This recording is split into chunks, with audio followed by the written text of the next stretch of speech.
Στο μεταξύ, σε επιφυλακή είναι, κυρίες και κύριοι, οι κάτοικοι στην Κεφαλονιά, γιατί και σήμερα, μετά το νέο έκτακτο δελτίο επιδείνωσης καιρού, τα πράγματα είναι δύσκολα. Τα φαινόμενα εκτιμάται να είναι ιδιαίτερα έντονα απόψε το βράδυ στο Ιόνιο και Δυτική Πελοπόννησο.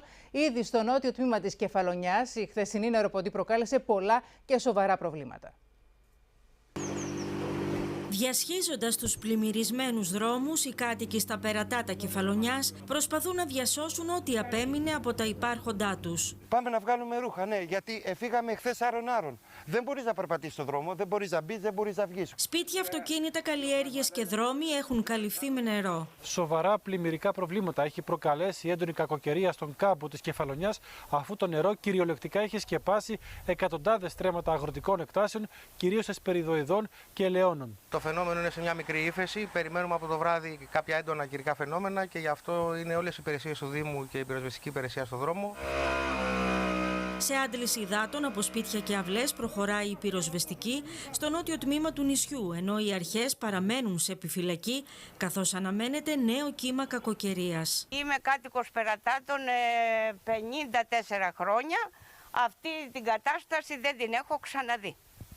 Χάλια. Είναι όλο το λιοστάσι, όλος ο κάμπος πλημμυρισμένος.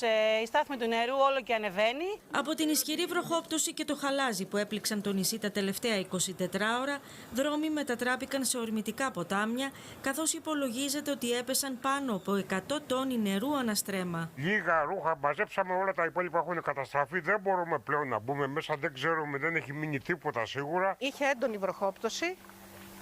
Μέχρι τις 8 η ώρα το βράδυ είχαμε πλημμυρίσει όλο αυτό το κομμάτι που βλέπετε εκεί μπροστά.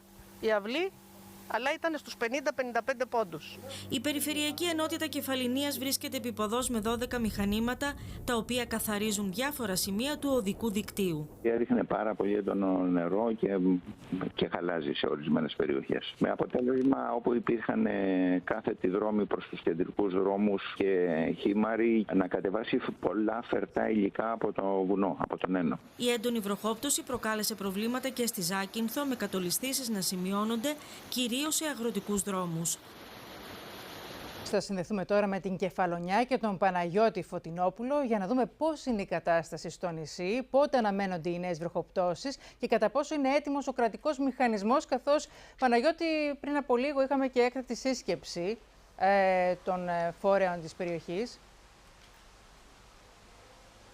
Καλησπέρα από την Κεφαλονιά. Είναι ακόμα σε εξέλιξη η έκτακτη συνεδρίαση του Συντονιστικού Οργάνου Πολιτικής Προστασίας της Περιφερειακής Ενότητας Κεφαλονιάς, προκειμένου να επανεκτιμηθεί η κατάσταση και να συζητηθούν και να ληφθούν πρόσθετα μέτρα για τις ζωές των κατοίκων και τη προστασία των περιουσιών τους. Παράλληλα, ο Δήμος Αργοστολίου εξέδωσε ανακοίνωση και συγκεκριμένα το τμήμα. Να καταλάβουμε ότι βρέχει αυτή την ώρα έξω. Ακριβώς. Άρχισε η βροχή, ναι. Είμαστε στο κτίριο της Περιφερειακής Ενότητας Κεφαλονιάς. Έξω έχει ξεκινήσει ξανά η βροχή. Πότε είναι ισχυρή, πότε λιγότερο ισχυρή. Να σημειώσω ότι το Τμήμα Πολιτικής Προστασίας του Δήμου Κεφαλονιάς του Δήμου Αργοστολίου, εξέδωσε ανακοίνωση με την οποία ζητά από τους κατοίκους να αποφύγουν άσκοπες μετακινήσεις, να μην κάνουν κινήσεις που θα θέσουν σε κίνδυνο τις ζωές τους ή τις περιουσίες τους και να παραμείνουν ασφαλείς μέχρι να υποχωρήσει το φαινόμενο.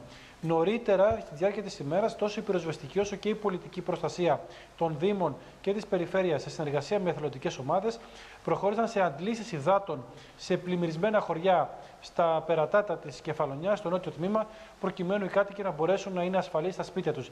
Παράλληλα, το πρόβλημα παραμένει υπαρκτό στις αγροτικές καλλιέργειες, καθώς τα νερά κυριολεκτικά έχουν σκεπάσει ελαιώνες και καλλιέργειες εσπεριδοειδών. Παναγιώτη, να σε ευχαριστήσουμε πολύ για το ρεπορτάζ.